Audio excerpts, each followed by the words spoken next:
যেমন খুশি তেমন সাজর প্রতিযোগী শুভেন্দু। রাজ্য বিধানসভার বিরোধী দলনেতা শুভেন্দু অধিকারীকে যেমন খুশি তেমন সাজো প্রতিযোগিতার প্রতিযোগী বলে কটাক্ষ করলেন তমলুক লোকসভা কেন্দ্রের সিপিএম প্রার্থী সায়ন ব্যানার্জি। সোমবার সকালে কোলাঘাটের ফুলবাজারে প্রচার যান সায়ন। সন্ধ্যায় বিজেপির সভা থেকে এই নিয়ে সায়নকে কটাক্ষ করেন রাজ্য বিধানসভার বিরোধী দলনেতা শুভেন্দু অধিকারী। সিপিএম এর দিল্লির নেতাদের সাথে তৃণমূলের মিটিং আছে বলেও দাবি করেন। এরপরে মঙ্গলবার সংবাদ মাধ্যমের কাছে এর উত্তর দেন সায়ন ব্যানার্জি। কটাক্ষ করে বলেন, শুভেন্দু অধিকারী যেমন খুশি তেমন সাজো প্রতিযোগিতার একজন প্রতিযোগী। তারপর শুভেন্দু বাবু পদ্ম ফুলে থেকে বড় ফুলে থেকে যাই গল্প দিন, কিন্তু বড় ফুল আর ছোট ফুল মিলিয়ে যে আসলে মানুষকে এপ্রিল ফুল করছেন তা তো লোকে ধরে ফেলছে।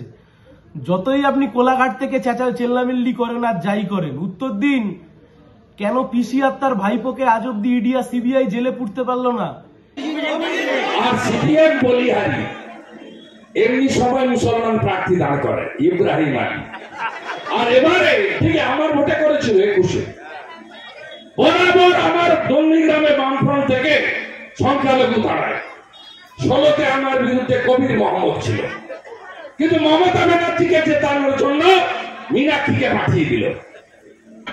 ব্যুরো রিপোর্ট, সংবাদ। ভোর 5:30